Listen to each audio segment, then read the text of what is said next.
The living room of the Okafor house in Potomac, Maryland, was dead quiet, except for the sound of a woman's voice cutting through the air like a blade.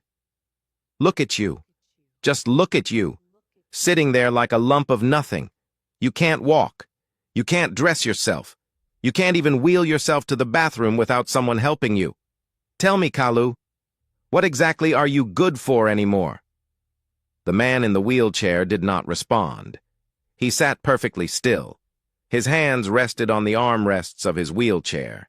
His eyes, dark, intelligent, deep-set eyes that used to command boardrooms and close million-dollar deals, stared straight ahead at the wall. Not at her. He had stopped looking at her months ago. The woman standing over him was his wife, and the woman kneeling on the floor 3 feet away, scrubbing the hardwood with a rag and a bucket of soapy water, pretending not to hear, pretending not to exist. That was the maid. But here's what the wife didn't know. Here's what she couldn't know. Because fate had been working in that house for months, quietly, invisibly, patiently building something that would collapse her entire world in a single afternoon. The man in the wheelchair was not as helpless as he appeared, and the maid on the floor was not who she claimed to be. And the moment that was coming, the moment when every lie, every insult, every act of cruelty would be repaid in full, that moment was closer than anyone in that house could have imagined. This is a story about what happens when you abuse someone who has already decided exactly how and when you will be held accountable. And if you think you know how this ends, you are wrong. Because fate had written this ending a long time ago, and fate's handwriting is always a surprise. But before I take you back to the beginning, if you believe that fate always delivers justice, go ahead and subscribe to this channel right now and hit that notification bell. Because every week we bring you stories where every villain falls and every humble heart gets crowned. Now let's get into it. Kalu Okafor had been a man who moved through the world like he was built for it. 6'2", broad shoulders, the kind of physical presence that made people step aside without being asked. He had grown up in Aba, a Bia state, the youngest of 4 boys raised by a mother who sold fabrics in Ariaria Market and a father who repaired generators in a small shop behind their house. And there was no silver spoon. There was no inheritance. There was a woman who woke up at 4 a.m. every day to hustle, and a man who came home every night with engine grease under his nails, and a determination that his sons would never have to do what he did. Kalu took that determination and turned it into rocket fuel.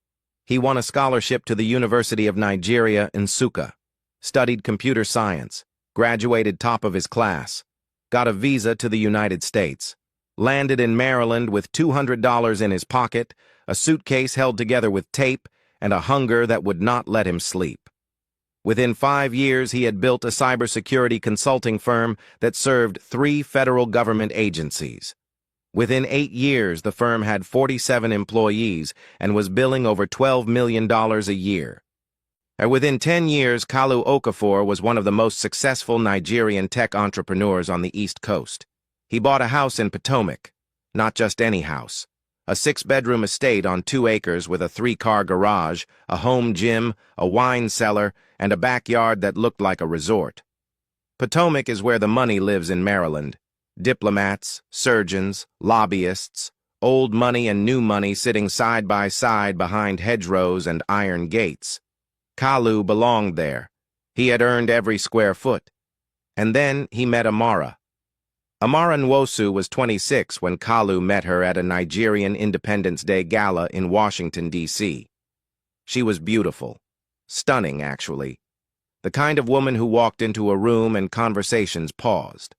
Tall, about 5'8", with smooth, rich, dark brown skin, sharp, high cheekbones, a cat-like narrow, dark eyes that always seemed to be calculating something, a long, elegant nose, full lips that smiled wide and often but never quite warmly, and a body she dressed like a weapon, always tight, always revealing, always designed to make other women feel inadequate and other men feel distracted. She told Kalu she was a fashion buyer for a boutique in Georgetown. That was partially true. She worked at the boutique. She was not a buyer. She was a sales associate. But she had ambitions far beyond a sales floor, and when she looked at Kalu Okafor, 6'2", broad shoulders, custom suit, Potomac address, $12 million company, she didn't see a man. She saw a destination. They dated for 8 months. Kalu was charmed. Amara was strategic. And she learned his love language, acts of service, and she performed it flawlessly. She cooked for him.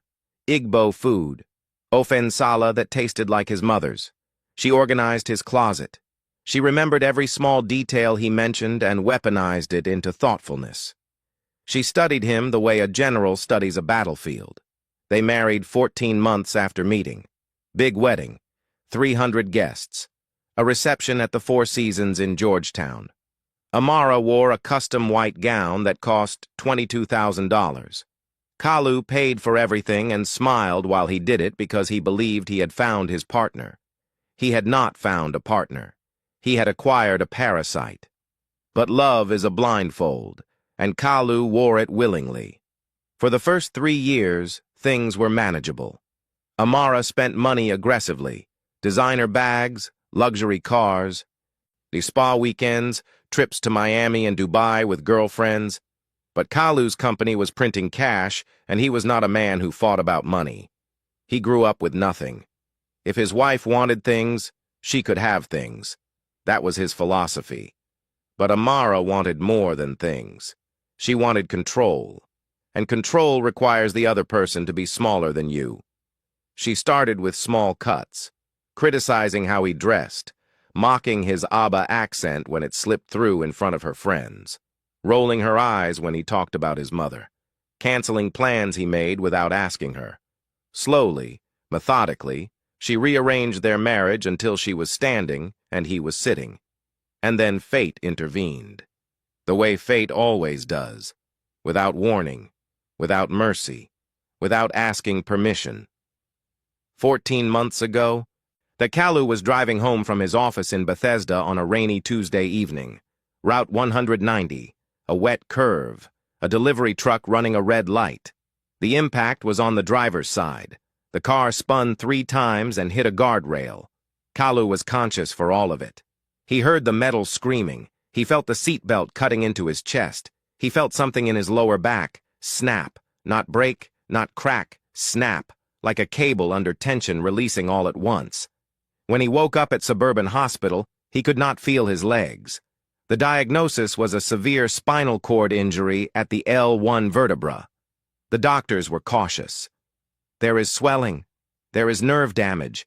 We cannot say definitively whether this is permanent. Some patients with this type of injury regain partial function. Some do not. It depends on many factors. The body's healing response, physical therapy, time. Time. That word would become the most important word in Kalu Okafor's life. For the first 3 months after the accident, Amara performed the role of devoted wife. She was at the hospital every day. She posted on Instagram photos of her holding Kalu's hand with captions like, "My rock, my warrior, we will get through this together," followed by prayer emojis and hashtags. She organized a meal train from the Nigerian community. She accepted flowers and casseroles and sympathy with the grace of a woman who wanted everyone to see her sacrifice.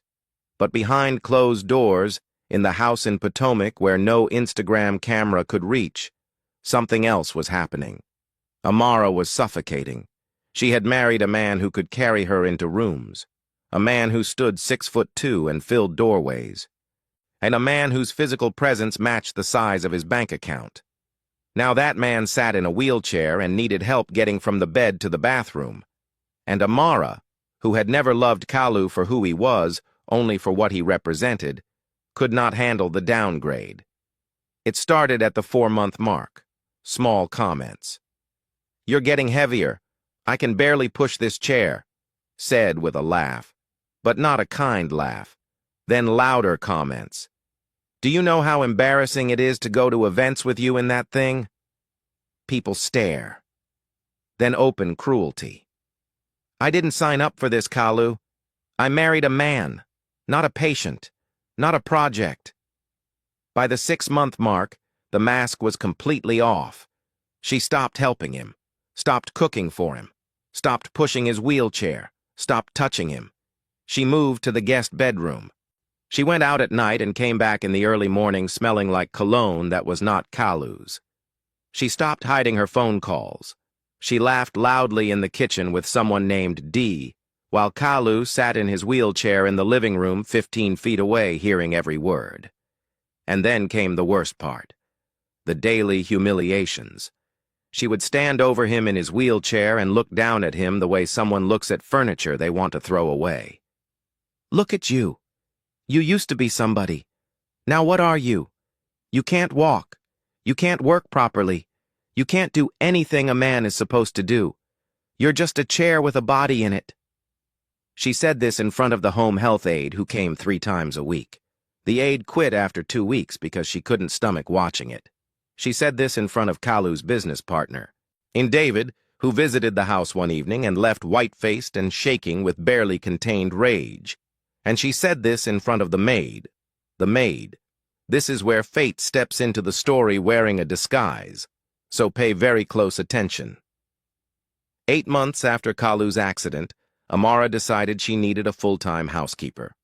Not because the house was dirty, because she wanted someone else to deal with everything she considered beneath her, the cooking, the cleaning, the laundry, and most importantly, the task she despised most, helping Kalu with his daily needs. She posted an ad online, simple requirements. Live-in housekeeper needed, must cook, clean, and assist disabled family member with basic care. $500 per week. 14 women applied. Amara interviewed 3. She hired the one who seemed the most invisible, and her name was Blessing Adeyemi.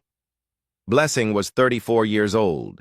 She was short, about 5'3", with a round, gentle face, soft, warm brown skin, a shade lighter than Kalu's deep tone, wide, kind, dark brown eyes that seemed to absorb everything without judgment, a small, flat nose, full lips that defaulted to a slight sympathetic smile, and a compact, sturdy build that suggested she was stronger than she looked.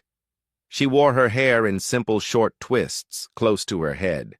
No makeup, no jewelry.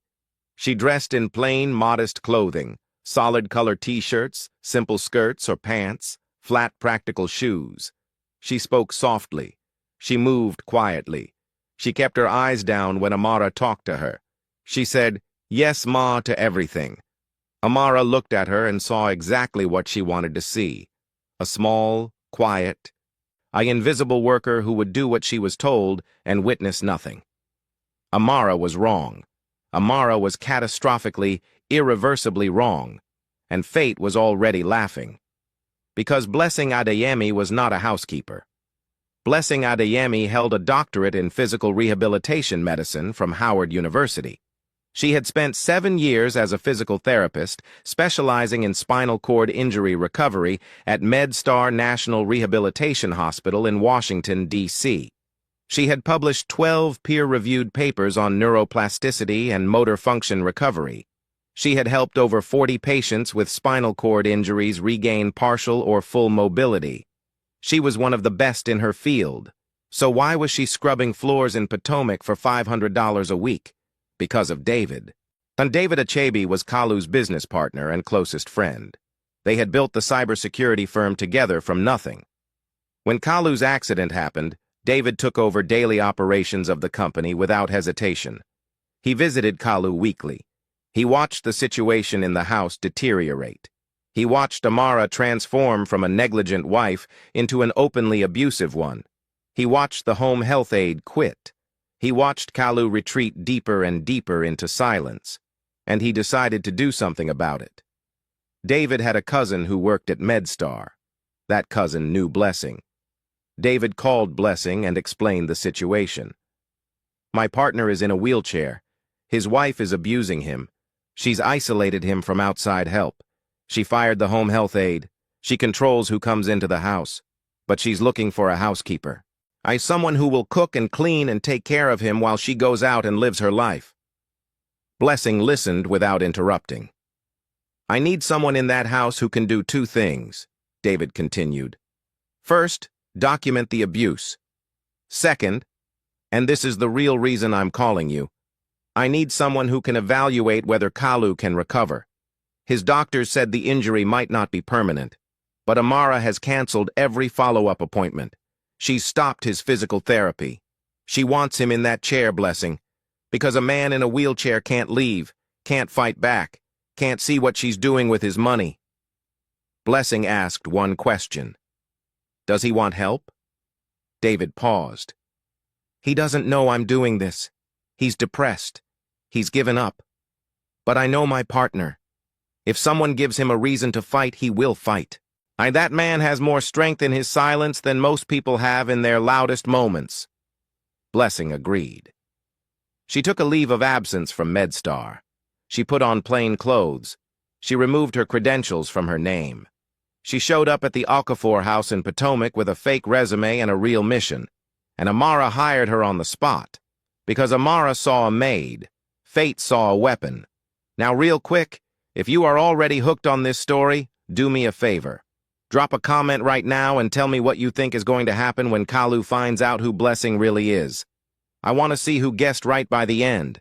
And if you haven't already, smash that like button because it helps this story reach more people who need to hear it. All right, back to the story. Blessing moved into the Okafor house on a Wednesday, and the house was beautiful from the outside. 6 bedrooms, manicured lawn, 3-car garage with a white Mercedes GLE, a black BMW 7 Series, and a red Porsche Cayenne. The Porsche was Amara's, bought 6 months after Kalu's accident with his money. The neighborhood was quiet, wealthy, and completely unaware of what was happening behind the Okafor front door. Inside, the house told a different story. The main floor was immaculate. Amara kept the areas visible to guests perfect. Fresh flowers on the dining table, magazines fanned on the coffee table, scented candles, the performance of a happy home. But Kalu's world had been reduced to 2 rooms. The master bedroom on the ground floor, converted after the accident because he could no longer navigate stairs, and the living room. That was it. Bedroom. Living room. And the 12-foot hallway between them. That was the entire geography of his existence. His bedroom was functional but cold. Hospital-style adjustable bed, wheelchair charging station, grab bars in the bathroom, medical supplies on a shelf, no personal touches, no photos, no warmth. It looked like a room where someone was being stored, not where someone was living. Blessing noticed all of this within her first hour. She also noticed Kalu. He sat in his wheelchair in the living room facing the large bay window that looked out over the back lawn. He wore a plain white t-shirt and gray sweatpants.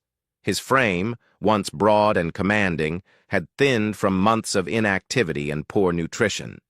His face was gaunt. His beard was unkempt. His eyes, when they briefly met hers, were the eyes of a man who had stopped expecting anything good. Kalu, this is the new maid, Amara said, gesturing at Blessing the way you gesture at a new appliance. Her name is... What is it again? Blessing, Ma. Right. Blessing. She'll handle your food, your laundry, cleaning, and... Amara waved her hand vaguely toward Kalu. Whatever you need. I have a lunch. I'll be back later. She grabbed her Birkin bag and walked out. The Porsche started in the garage. The garage door opened and closed. She was gone. Silence. Blessing stood in the living room. Kalu sat in his wheelchair. They looked at each other. You don't have to pretend to be comfortable, Kalu said. His voice was quiet but clear, not weak, controlled. Everyone who works here leaves within a month. She makes sure of that. I'm not going anywhere, sir. Something flickered in his eyes. And not hope. It was too early for hope. But curiosity. The faintest ember of curiosity in a man who had stopped being curious about anything. We'll see, he said. And he turned back to the window. Blessing got to work. She cleaned the kitchen. She organized the refrigerator, which was stocked with expensive food that Amara ate and wine that Amara drank, but contained almost nothing suitable for a man who needed high-protein meals for muscle maintenance and nerve recovery. She noted that. She made a list. She cooked Kalu a proper meal that evening: grilled chicken, steamed vegetables, brown rice, a side of fresh fruit. She brought it to him on a tray. He looked at the plate, then at her. Amara doesn't cook like this. Amara didn't cook this. I did. He almost smiled. Almost. And the muscles in his face moved toward a smile but stopped short, as if they had forgotten how to complete the motion. That night, after Kalu was settled in his bedroom and Amara had returned home and gone straight to the guest bedroom without checking on her husband, Blessing sat in her small room off the kitchen and made 2 phone calls. The first was to David. "I'm in. The situation is worse than you described. He's malnourished. His muscle tone is severely deteriorated. She's canceled all his medical appointments. He has had 0 physical therapy in at least 6 months. But David, I examined his reflexes while helping him transfer from the chair to the bed. He has sensation in his right leg, faint but present. His left leg has some involuntary movement. This injury is not necessarily permanent. With proper rehabilitation, consistent therapy, and nutrition, there is a real possibility of partial recovery. Maybe more." David was quiet for a long moment. "Are you saying he could walk again?" "I'm saying I've seen patients with similar injuries walk again. It's not guaranteed. It depends on his commitment, his body's response, and time. But the window is still open. Barely. If we wait much longer, the neural pathways will close permanently." "What do you need?" "I need him to want it. I can't force rehabilitation on a man who has given up. I need to reach him first. That might be the hardest part." The second call was to her colleague at MedStar. She requested a portable assessment kit to be delivered to David's office. She would pick it up when Amara was out of the house. Fate had placed its operative inside the fortress. Now the real work began. And it took Blessing 3 weeks to reach Kalu. 3 weeks of cooking proper meals. 3 weeks of keeping his room clean and warm and human. 3 weeks of small conversations, never pushing, never prying, just being present, asking about his work, asking about his childhood in Abba, asking about his mother, and watching his face soften for the first time when he talked about her. 3 weeks of witnessing Amara's cruelty and absorbing it without reaction, the same way she needed Kalu to see her absorb it, to show him that someone could stand in the blast radius of this woman's venom and not be destroyed. Because that was the key. Kalu had not given up because of his legs. He had given up because he believed he was alone. He believed no one saw what was happening. He believed no one cared. And when a man believes that, when he believes the world has turned its back, his body follows. The muscles atrophy, the nerves go quiet, the healing stops. Not because the body can't recover, because the soul has stopped asking it to. Blessing needed to restart that request. On the 22nd day, it happened. Amara came home at 2 p.m. after a 3-hour lunch. She walked into the living room where Kalu sat in his wheelchair and Blessing was mopping the floor nearby. Amara was on the phone, laughing, loudly. She put the phone on speaker, deliberately, performatively, and a man's voice filled the room. "Baby, when are you coming back? I miss you already." "Soon, Dee. Let me just check on my patient." She said the word patient like it tasted sour. She looked at Kalu. "Oh, look, he hasn't moved. Shocking." The man on the phone laughed. Amara walked over to Kalu's wheelchair. She looked down at him. "Dee wants to take me to Cancun next month. I told him I might have to bring my wheelchair as carry-on luggage." She laughed. The man on the phone laughed. Kalu did not move, did not react, did not look at her. Amara leaned down close to his ear. "You know what the saddest part is, Kalu? You could die in that chair and I wouldn't even notice for 3 days."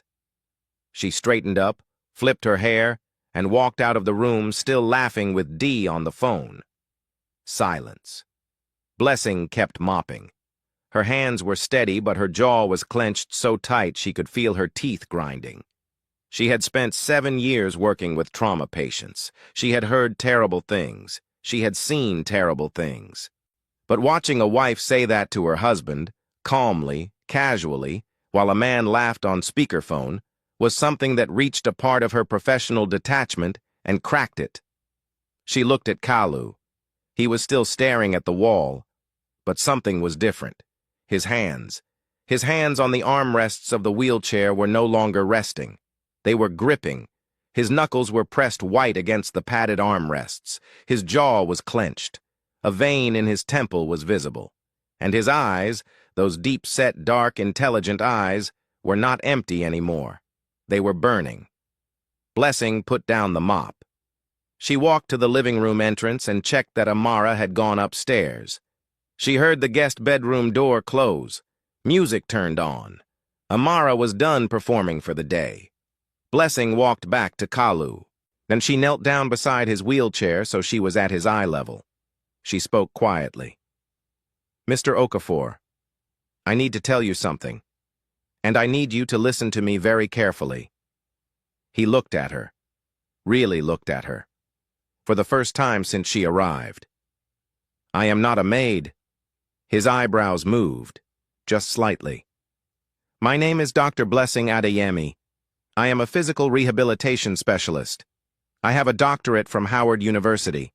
I have spent 7 years helping people with spinal cord injuries learn to move again. Your friend David sent me here because he believes you are being abused. He believes your recovery has been deliberately sabotaged, and he believes you still have a chance to walk again." She paused to let the words land. "I have been observing you for 3 weeks. I have tested your reflexes during transfers. I have watched your involuntary muscle responses. Mr. Okafor, you have sensation in your right leg. You have movement potential in your left. Your injury is serious, but I have seen patients with worse injuries stand up and walk out of my clinic." Kalu's eyes were glistening. His grip on the armrests had not loosened. "But I need to be honest with you. The window for recovery is closing. Every month without proper therapy, the neural pathways deteriorate further. If we do not start now, right now, the chance may be lost permanently." She leaned closer. "So I need to ask you one question, Mr. Okafor, and everything depends on your answer." She looked directly into his eyes. "Do you want to walk again?" Silence. A long, heavy, loaded silence.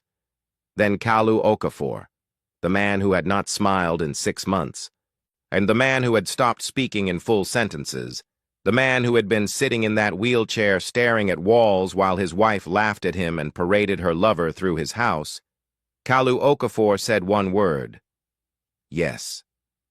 And fate, who had been crouching in the corner of that living room for 3 weeks, waiting, watching, holding its breath, fate exhaled. The secret rehabilitation began the next day. They had a narrow window every day. Amara left the house between 11 a.m. and 3 p.m. almost without exception. Lunches with friends, shopping trips, visits to Dee's apartment in Silver Spring. 4 hours. That was the window. Blessing converted the home gym in the basement, a room Amara never entered because exercise was something she considered unnecessary when you could simply buy clothes in a smaller size, into a rehabilitation space. She brought in the portable assessment equipment through David.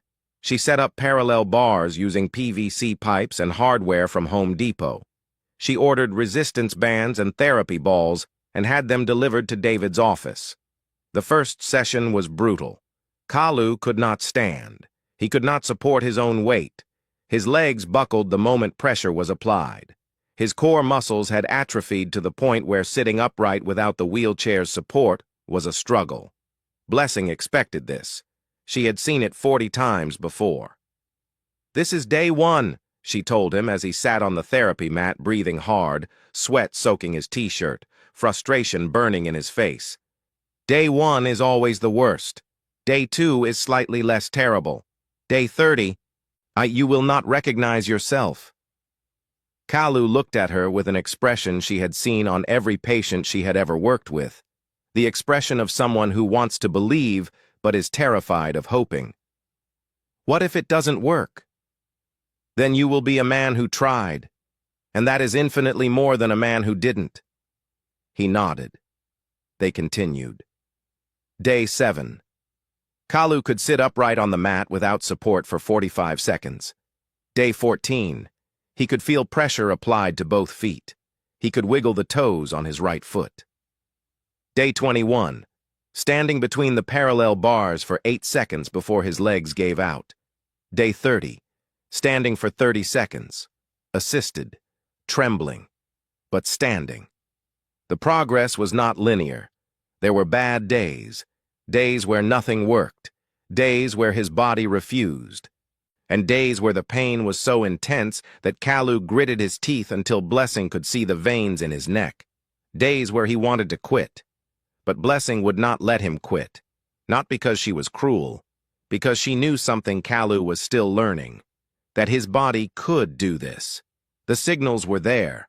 The nerves were firing. The pathways were rebuilding, slowly, painfully, but they were rebuilding. And through all of this, every single day, Amara continued her performance upstairs. Unaware, oblivious, spending Kalu's money, laughing with Dee on the phone, coming home at night smelling like another man's cologne and walking past her husband's room without even glancing inside. She had no idea that directly below her feet, in the basement she never visited, her husband was learning to stand. A fate was building something in that basement, and Amara was dancing on the floor above it. Now there was another layer to this that Amara did not know about, and this is where the story gets even darker. David, Kalu's business partner, had been running the company solo since the accident. He had full access to the company financials. And 3 months into Blessing's mission, David found something that made his blood run cold. Money was missing. Not small amounts. Significant amounts. Over the past 12 months, approximately $650,000 had been transferred from Kalu's personal accounts into an account that David did not recognize. He traced the account. It was in Amara's maiden name, Amara Nwosu. She had been siphoning Kalu's money systematically since the month after his accident. While he sat in his wheelchair. While she mocked him. While she told him he was nothing. She was draining his accounts with the methodical precision of someone who had planned this from the moment the doctors said he might not walk again. David brought this information to Kalu during one of Blessing's therapy sessions in the basement. Kalu looked at the printed bank statements, page after page of transfers. His face did not crumble. It did not collapse. It went still. Perfectly. Terrifyingly still. The face of a man who has just been handed the final piece of a puzzle he didn't know he was solving. How much? His voice was flat. $650,000 over 12 months. And she's been making purchases on your credit cards on top of that. The Porsche, jewelry, trips. And the total damage is closer to $900,000. Kalu set the papers down on the therapy mat. I want a lawyer. I already have one. Eleanor Williams, Georgetown Law. She specializes in marital fraud and asset protection. She's ready when you are. I'm ready now. And right there, in the basement of his own house, sitting on a therapy mat, with his legs trembling from the morning's exercises, Kalu began building his case. Blessing documented the abuse. She had been keeping a log since her first day. Date, time, what was said, what was done. She had recordings, audio captured on her phone during Amara's worst tirades. She had photographs of Kalu's living conditions, the sparse medical supplies, the empty refrigerator, the canceled therapy appointments. David provided the financial evidence, bank statements, but transfer records, credit card bills, the shadow account in Amara's maiden name. Eleanor the lawyer reviewed everything and said 5 words. This woman is going down. But Kalu wanted more than a legal victory. He wanted Amara to feel exactly what she had made him feel. Not through cruelty, Kalu was not cruel. through truth. He wanted the truth delivered in a place she could not hide from it and in a way she could not deny. And that is when the plan for the family gathering was born. Hold on. Before I reveal what happened next, if this story has had you glued to your screen, hit that like button right now. And if you are not subscribed yet, what are you waiting for? Subscribe and turn on notifications so you never miss a story. Because what happens next is the part nobody saw coming.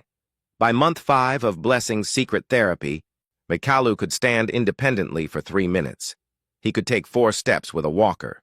His right leg was bearing weight. His left leg was responding to commands intermittently.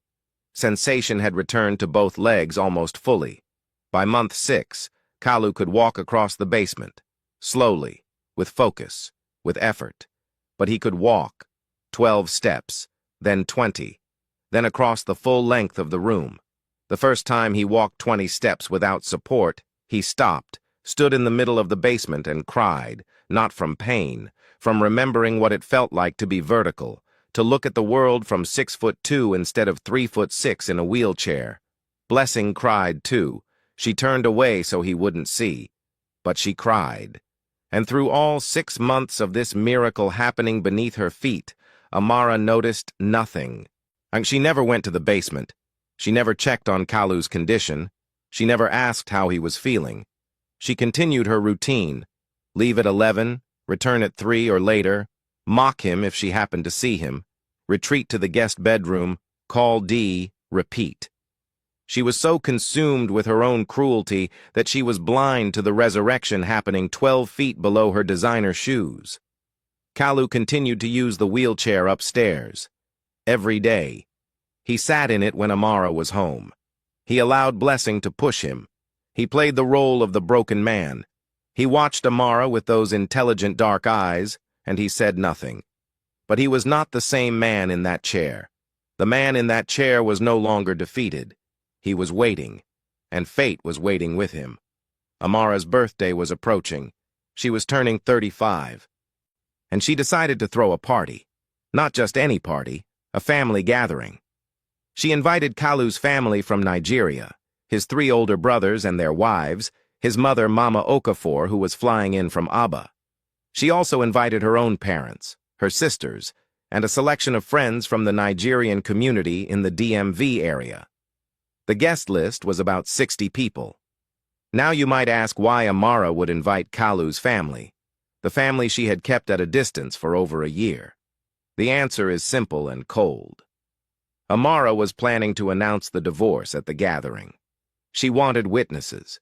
She wanted Kalu's family to see their broken son in his wheelchair and understand that Amara had sacrificed enough. She wanted sympathy from her own family. She wanted to control the narrative before Kalu could.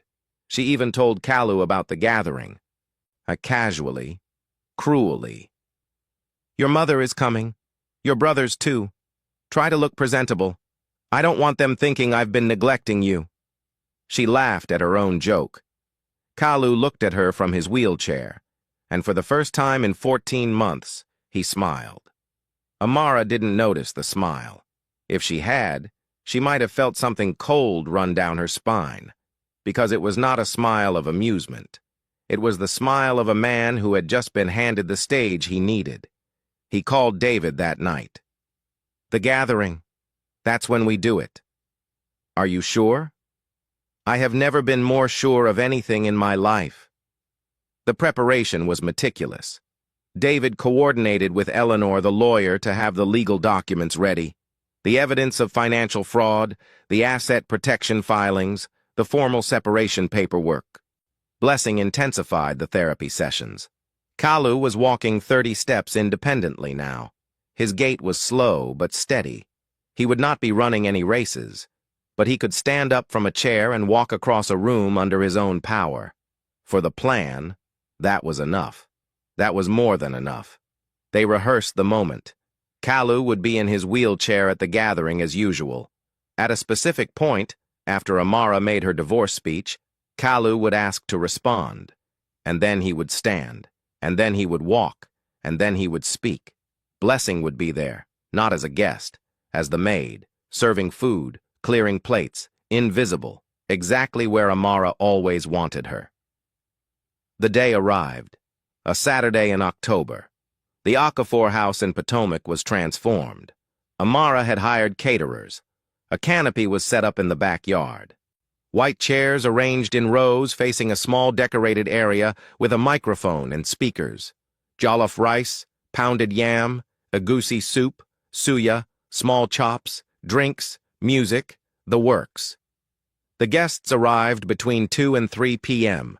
Kalu's three brothers, Chukwudi, Obinna, and Namdi, arrived first with their wives. They hugged Kalu carefully, fighting to keep their faces composed as they saw the state of him. The thinned frame, the wheelchair, the gaunt face. Mama Okafor arrived last. She was a small, fierce woman in her late 60s who walked into the house, looked at her son in the wheelchair, looked at the house around him, looked at Amara standing in a designer dress taking selfies by the canopy, and said nothing. But her eyes said everything.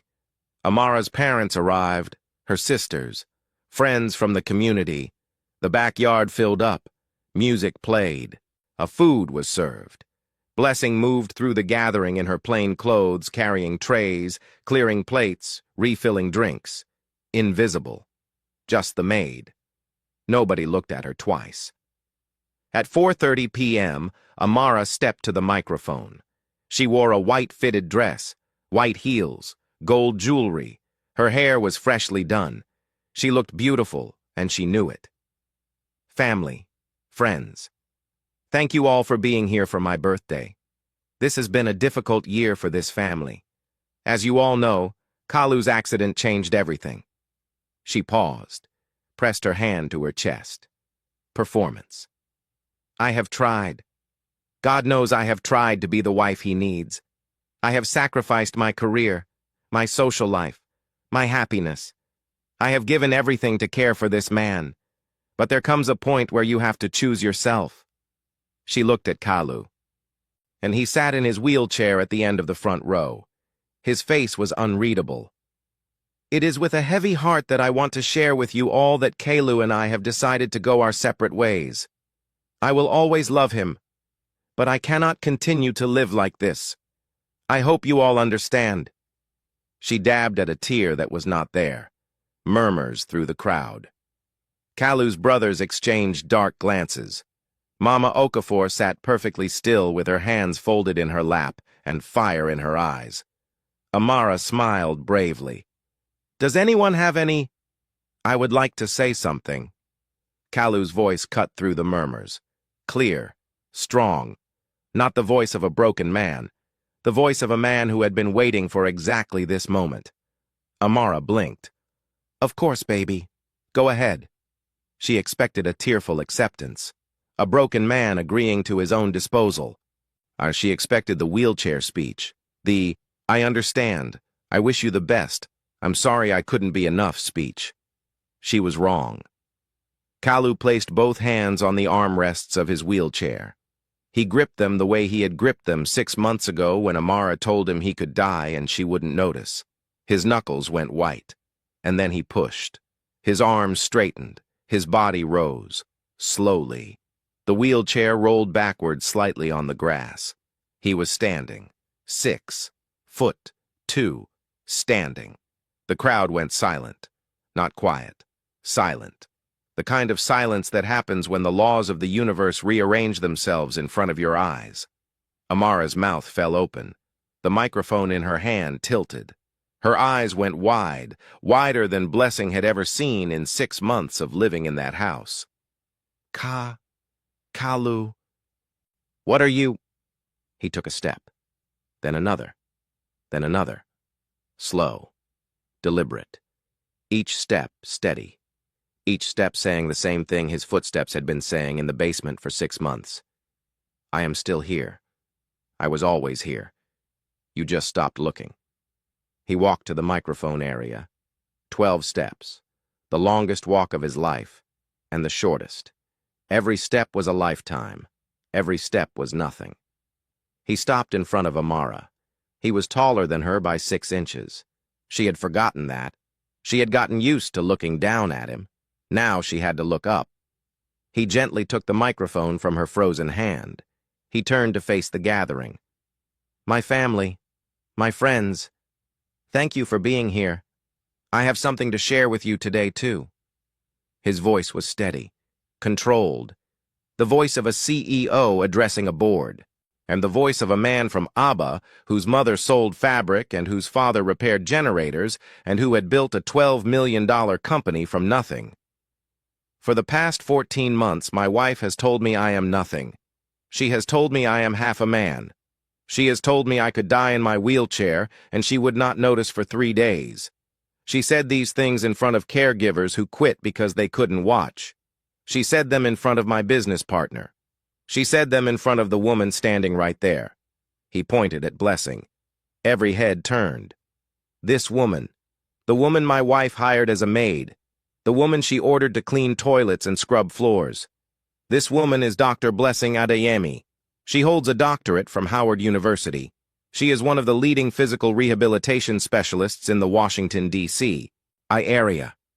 She was placed in this house by my business partner David to do 2 things: document the abuse I have been suffering and help me learn to walk again." The crowd erupted in gasps, whispers. Mama Okafor's hand went to her mouth. Kalu's brothers were on their feet. Amara was backing away, step by step, her white heels sinking into the grass. "For 6 months," Kalu continued, "I have been doing physical therapy in the basement of my own house, the basement my wife has never once entered. Every day while she was out spending my money and visiting her boyfriend in Silver Spring, I was downstairs learning to stand, learning to walk, learning to be the man she told me I would never be again." He paused. Let the words settle. But that is not all. He reached into the inside pocket of his blazer and pulled out a folded stack of papers. "Over the past 12 months, my wife has transferred $650,000 from my personal accounts into a secret account in her maiden name. She has charged an additional $250,000 to my credit cards for personal purchases, including the red Porsche in the driveway. My lawyer, Eleanor Williams, has documented everything. Asset protection orders have already been filed. As of this morning, every account has been frozen and every asset has been secured in a trust that my wife cannot access." Amara's face was white. Her legs were shaking. She looked like she might fall. "You wanted a divorce, Amara?" Kalu said. His voice was calm, almost gentle. And that was the most devastating part. He was not screaming. He was not raging. He was simply stating facts with the composure of a man who had been rehearsing this moment for months. "You can have your divorce. The papers are ready. But you will leave this marriage with exactly what you brought into it." He paused. Nothing. The crowd was completely still. Then Mama Okafor stood up from her chair. This small, fierce woman from Abba walked to her son. She reached up. She had to reach Api because he was standing, her son was standing, and she placed both hands on his face. "Nwayem," she said. "My child." Her voice broke on the second word. Tears ran down her face. I knew you would stand again. You are your father's son. You are my son. No woman, no accident, no wheelchair can keep an Okafor down." Kalu broke then, and the composure cracked. He pulled his mother into his arms, both arms, standing on both legs, and held her while she sobbed into his chest.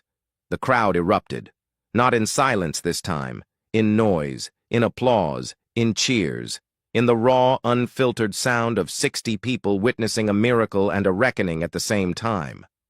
Kalu's brothers surrounded him, hugging him, slapping his back, crying openly. These were men from Abba, men who did not cry.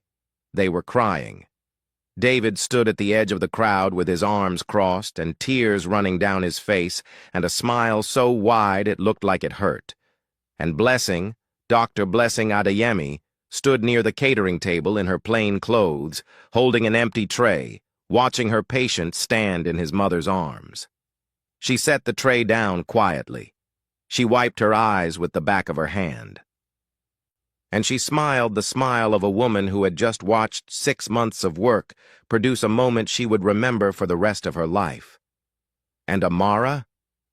Amara stood alone on the grass in her white birthday dress and her white heels and her gold jewelry. Nobody was looking at her. Nobody was speaking to her. Her own parents sat frozen in their chairs. Her sisters stared at the ground. Her friends had physically moved away from her, creating a circle of empty space around her like she was contagious. She stood there and she felt it. The thing she had made Kalu feel every single day for 14 months. Invisibility. Nobody seeing you. Nobody caring. Nobody choosing you.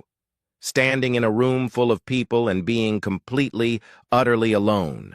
Fate doesn't just balance the scales. Fate makes you stand on the side you put others on. And the aftermath was swift. Eleanor Williams filed the divorce papers on Monday. The financial fraud evidence was presented to a judge who issued an immediate order freezing all of Amara's access to Kalu's accounts. The shadow account in her maiden name was seized. The Porsche was repossessed. The jewelry purchased with Kalu's credit cards was cataloged for recovery. Amara retained a lawyer. Her lawyer reviewed the evidence, the bank statements, the recordings of verbal abuse, Blessing's documented log, David's financial audit, and reportedly told Amara, "Mrs. Okafor, I strongly advise you to settle. If this goes to trial, you will not just lose, you will be destroyed." Amara settled. She left the Potomac house with her clothes and nothing else. She moved into a one-bedroom apartment in College Park. Her parents, humiliated, I returned to Nigeria without speaking to her. Her sisters cut contact. Her friend circle, which had been built entirely on the foundation of Kalu's money and the lifestyle it provided, evaporated overnight. D, the boyfriend from Silver Spring, disappeared the moment he learned there was no more money. Amara called him 14 times the week after the gathering. He answered none of them. And Kalu? Kalu continued his rehabilitation. Blessing stayed on, not as a maid, as his physical therapist, formally hired through MedStar with full compensation. Within 3 months of the gathering, Kalu was walking with a cane. Within 6 months, without one. His gait was not perfect. It might never be perfect. But he was vertical. He was moving. He was alive in a way he had not been alive since the accident. He returned to his company. And not full-time. David continued to manage daily operations. But Kalu was in the office 3 days a week, taking meetings, making decisions, rebuilding the thing he had built from nothing the first time. Mama Okafor stayed in Potomac for 2 months after the gathering. She cooked for her son every day. Ofe nsala, egusi, abacha, the food of home, the food that heals. On her last night before flying back to Aba, she sat with Kalu on the back porch, looking at the yard where 60 people had watched him stand. "That woman was a test," Mama Okafor said. "Fate was testing you, not with the accident. The accident was just the wind. She was the test. Could you survive being married to someone who wanted you broken? Could you find your strength when the person who was supposed to be your strength was your greatest enemy?" Kalu looked at his mother. "And the maid?" he asked. Mama Okafor smiled. "The maid was fate's answer. Fate always sends the answer before the question destroys you. You just have to be patient enough to recognize it." Kalu looked out at the yard. The chairs were gone.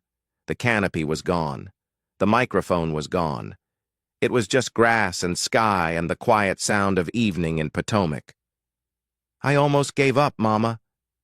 "Almost is not the same as actually. Almost means you were still fighting, even when you didn't know it." She held his hand. He held hers. A mother and her son sitting on a porch in Maryland, 6,000 miles from Aba, connected to something that no accident, no cruel wife, and no wheelchair could ever break. If this story touched you, hit the like button right now. It costs you nothing, but it means everything for this channel. Drop a comment and tell me, would you have forgiven Amara or would you have pressed charges? I want to hear your honest answer. Share this video with someone who needs to hear this message today. And if you are not subscribed yet, join the family right now. We drop new stories every single week where fate always keeps the score. Hit subscribe, hit the bell. I promise you the next story will hit even harder than this one. 3 lessons before this story closes. First, never underestimate a person in their lowest moment. Kalu was in a wheelchair. He was mocked. He was robbed. He was abandoned by the one person who swore before God to stand with him. And from that wheelchair, in a basement, and with a physical therapist disguised as a maid, he rebuilt himself. The lowest moment is not the end of the story. It is the plot twist the audience hasn't reached yet. Second, the people who abuse you when you are down are telling you exactly who they are. Amara did not become cruel because of the accident. The accident simply removed the reason she was pretending to be kind. The money, the status, the lifestyle. When those things were threatened, the mask fell. Cruelty is not a reaction. It is a character trait waiting for permission. Pay attention to how people treat those who can do nothing for them. That is who they really are. Third, fate sends the answer before the question destroys you. David sent blessing before Kalu gave up completely. The window for recovery was closing. A few more months and it would have been too late. And the help arrived just in time. Not early enough to prevent the suffering, because suffering was part of the journey, but not late enough to prevent the miracle. That is how fate works. Not on your schedule, on its schedule. And fate's timing is always perfect even when it doesn't feel like it. Be careful how you treat people when they are down. Be very careful, because the person in the wheelchair might be learning to walk in the basement. The maid scrubbing your floors might be a doctor with a doctorate. And the man you told could die without being missed might be the same man who stands up at your party and takes back everything you stole. Fate doesn't forget. Fate doesn't forgive. And fate, as Amara learned on a Saturday afternoon in Potomac, Maryland, fate never, ever misses. Old wisdom, new drama, perfect justice. I'll see you in the next one.